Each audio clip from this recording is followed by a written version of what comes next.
Please take your seats quickly, ladies and gentlemen. Thank you. Hi, it's Eric and welcome to Tenniszon channel. Today we're going to show you in 8 different points how to pick a racket. Stay tuned.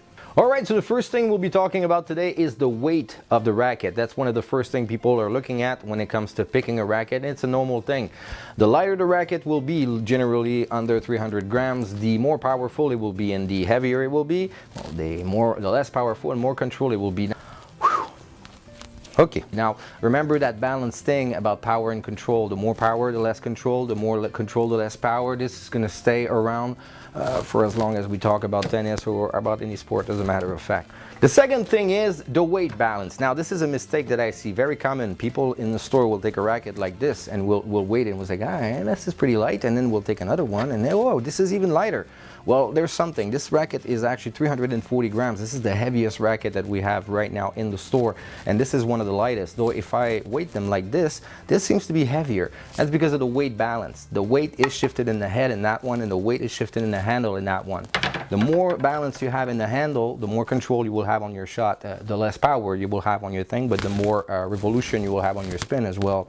The more weight you have in the head, it's more like a hammer. You're going to give more power and have less control and also less feeling. It could be also a little tougher for the arm too.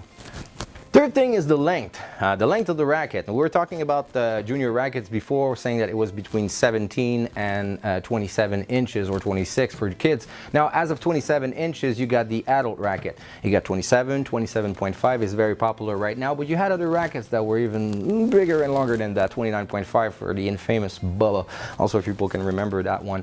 But 27.5 or 27, this is what we have on the market. Now a 27.5 will be a longer racket. It will give you more power. It has a bigger lever effect.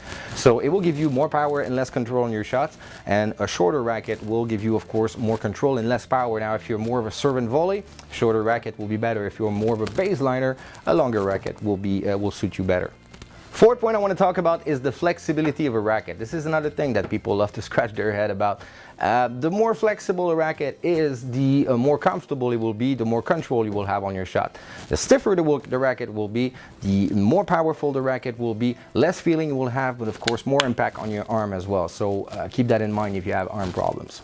Fifth thing we're talking about is the frame thickness. Now, the thicker the frame is, the more powerful it will tend to be, the less feeling you will have also from that frame.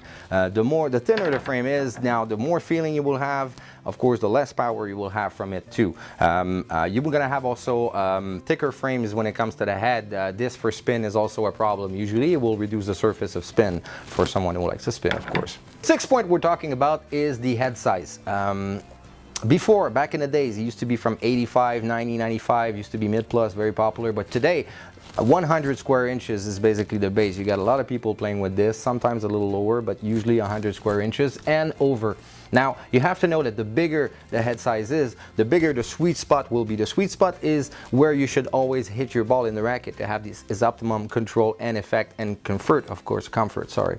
Now, the bigger the sweet spot is, the easier it will be more forgiven as well. If you're hitting outside of the sweet spot, it will give you more forgiveness if you have a bigger head size. A smaller head size that will give you a lot more control. The sweet spot will be a lot smaller. It's important to know.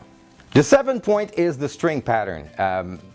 Basically, from time to time, what we used to be 16 by 19 or 18 by 20. Those used to be the regular pattern. Now you see patterns that are way more different than that. All you have to know is the more string you have, for example, 18 by 20, will give you a lot more control. It will be a lot harder as well to break those strings. Also, it could be harder to make some spin, though professional players will be doing it easily. Now, when you're having a pattern with open strings, for example, like the spin you see on the market and everything, well, like the name just said, it will give you a lot more spin, give you also a lot more power. It will be also easier to break those strings, so keep that in mind. The eighth and last point to finish is the grip size. You might have heard before when you came in the tennis shop, maybe 10 years ago, that when you have to measure your handle, you have to measure it by putting a finger in between your fingers here and the palm of your hand. Well, that used to be good. Actually, if you're a flat hitter, it's still pretty good. You should do that. Now, if you're using a lot more spin and you want to give more freedom to your wrist, you need to go smaller. Usually half of a finger is a good thing, but also you can go smaller than that if you feel more comfortable. Not a good thing to take it bigger though. Take it much bigger will give you a tendonitis issue over time. That's something I've learned badly. All right, folks, it was all for this week. So something I'd like to remind people is that everything I've saying about those rackets, all little specs are important when they're taking out all together. Now, in order to choose your racket, you got to pick all of those and put them together. Of course, if you're considering just weight and considering that more weight will be naturally more powerful, that's one thing, but you have to consider weight balance, flexibility, and everything that goes with it. So remember, guys, take everything at the same time in order to choose a racket. I hope you enjoyed that video. Until then, see you next time.